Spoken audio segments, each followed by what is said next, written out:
ये कहानी है बिहार के एक गांव में रहने वाले गणेश और उसके परिवार की। गणेश ने एक छोटा सा मुर्गी फार्म खोला हुआ था। अंडे और मुर्गियों के व्यापार से गणेश का गुजारा बड़े अच्छे से हो जाया करता था। गणेश शिव भगवान में बड़ी आस्था रखता था। गणेश के परिवार में उसकी पत्नी वंदना और 2 बच्चे रिंकी और टिंकू थे। रिंकी और टिंकू स्कूल में पढ़ते थे और स्कूल से लौटकर गणेश के कामों में उसका हाथ बटाया करते थे। टिंकू, तू मुर्गियों के लिए बर्तनों में पानी रख दे, मैं मुर्गियों को दाना डाल देती हूँ। ठीक है दीदी।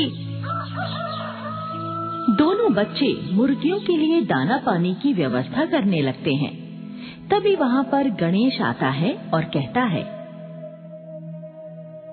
अरे वाह मेरे बच्चों, मेरे लिए तुम दोनों तो भोलेनाथ का वरदान हो। मेरा आधा काम तो तुम दोनों ही निपटा देते हो, शाबाश। और गणेश दोनों बच्चों को प्यार से गले लगा लेता है।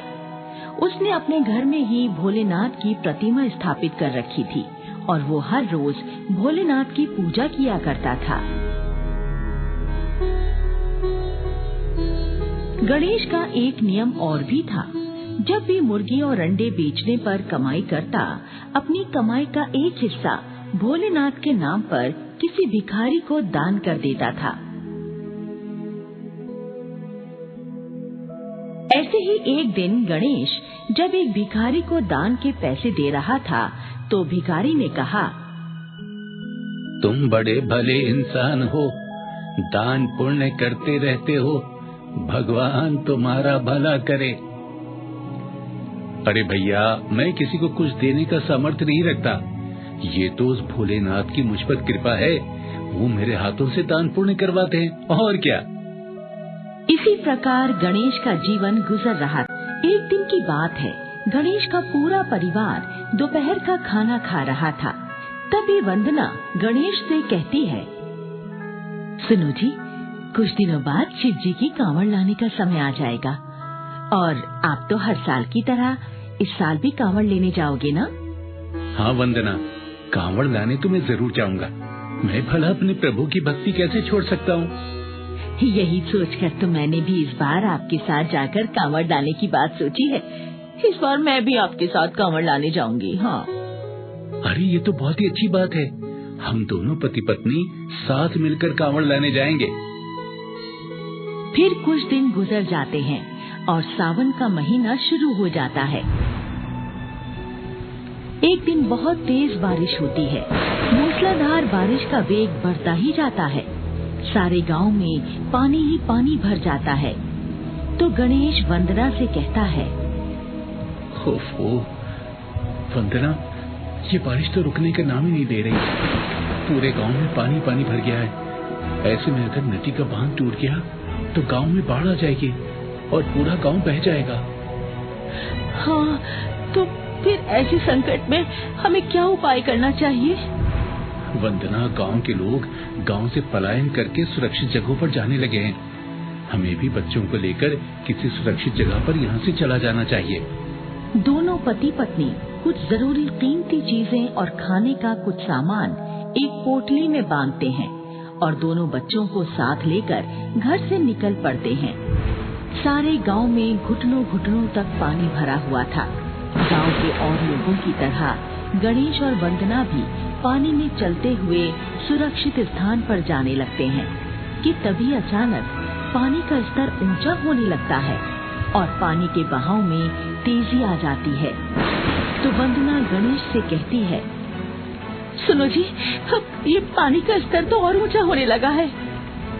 हाँ वंदना, लगता है नदी का बांध टूट गया है।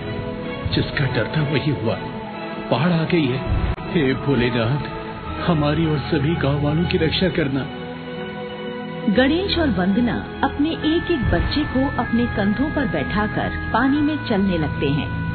नीचे बाढ़ का तीव्र बहाव, ऊपर से मूसलाधार बारिश की मार के कारण दोनों को संभल कर चलना भी मुश्किल हो रहा था। गणेश लगातार भोले बाबा से प्रार्थना कर रहा था, हे भोले शंकर, हम सबकी रक्षा करो। हम सबको अपनी कृपा से किसी सुरक्षित स्थान पर पहुंचा दो प्रभु, किसी सुरक्षित स्थान पर पहुंचा दो। तभी वहाँ पर बचाव दल वालों की मिनी बोट आ जाती है, जिसमें पहले से ही कुछ लोग और बच्चे सवार थे। गणेश बचाव दल टीम से कहता है, साहब जी, हमें भी इस नाव में बैठा लो ना। अरे नहीं भैया, हमारी बोट पे जगह नहीं है। पहले हम इन लोगों को सुरक्षित जगह पर छोड़कर आते हैं, फिर तुमको भी ले जाएंगे। तब तक तुम लोग यहीं पर खड़े रहो। अरे साहब, पानी का स्तर बढ़ता ही जा रहा है। आप हमारे बच्चों को तो नाव में बैठा ही सकते हो ना। आप इन बच्चों को ले जाओ, हमें बाद में ले जाना। अच्छा ठीक है, हम इन बच्चों को ले जाते हैं। दोनों बच्चों को बोट में बैठाकर बचाव दल चला जाता है। फिर गणेश वंदना से कहता है, वंदना, पानी का बहाव बहुत तेज हो चला है। हम यहाँ खड़े नहीं रह सकते। तुम मेरा हाथ पकड़ लो, हम धीरे धीरे सुरक्षित स्थान तक पहुँचने की कोशिश करेंगे। वंदना गणेश का हाथ पकड़ लेती है और दोनों आगे बढ़ने की कोशिश करने लगते हैं। गणेश लगातार महादेव का नाम भी जप रहा था। तभी जल प्रवाह बहुत तेज हो जाता है और दोनों को अपने साथ बहा कर ले जाता है। दोनों पति पत्नी जान बचाने के लिए हाथ पैर मारने लगते हैं, लेकिन बाढ़ के आगे उनकी हर कोशिश बेकार हो जाती है और दोनों डूबने लगते हैं। तभी एक चमत्कार होता है। वहाँ एक नाव आ जाती है। उस नाव में स्वयं शंकर जी सवार होते हैं। शंकर जी गणेश और वंदना को पानी से बाहर खींचकर नाव में बैठा लेते हैं। दोनों पति पत्नी भोले शंकर को अपने सामने देखकर उनके आगे नतमस्तक हो जाते हैं। फिर गणेश कहता है, हे भोलेनाथ, आपने मेरी विनती सुन ली और हमें स्वयं आकर बाढ़ में डूबने से बचा लिया। आपका कोटि कोटि धन्यवाद, कोटि कोटि धन्यवाद प्रभु। हमें तो भगवान ने आकर बचा लिया, पर हमारे दोनों बच्चे पता नहीं कहाँ होंगे और किस हाल में होंगे। तुम्हारे बच्चे बिल्कुल सुरक्षित है और ठीक है। वो दोनों अति शीघ्र तुमसे मिल जाएंगे।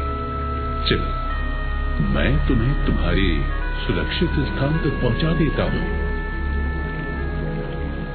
फिर शंकर जी नाव को लेकर एक सुरक्षित स्थान पर आ जाते हैं और गणेश और वंदना को नाव से उतार देते हैं। फिर गणेश से कहते हैं, गणेश, तुम मेरी सच्ची भक्ति और सेवा करते हो, मेरे नाम पर दान करते हो, मेरे नाम की कामना लाते हो। तुम्हारी भक्ति ने ही आज तुम दोनों के प्राण बचाए हैं।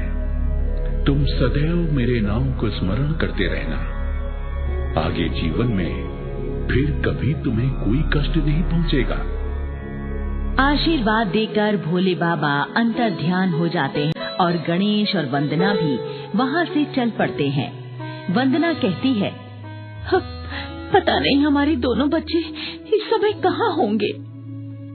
अरे वंदना, भगवान शिव ने बोला तो था हमारे बच्चे अति शीघ्र हमें मिल जाएंगे। चलो, हम दोनों मिलकर उन्हें खोजते हैं। दोनों पति पत्नी आगे बढ़ जाते हैं। दूसरी तरफ रिंकी और टिंकू एक पेड़ के नीचे बैठे हुए हैं और टिंकू रो रहा है। दीदी, मुझे माँ के पास जाना है।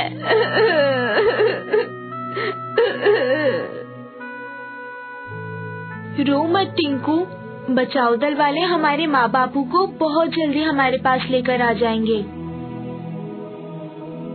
तभी गणेश और वंदना दोनों बच्चों को खोजते हुए बच्चों के पास आ जाते हैं। वो रहे मेरे बच्चे, मेरे बच्चे। टिंकू, रिंकी, तुम लोग ठीक तो हो ना? मेरे बच्चे।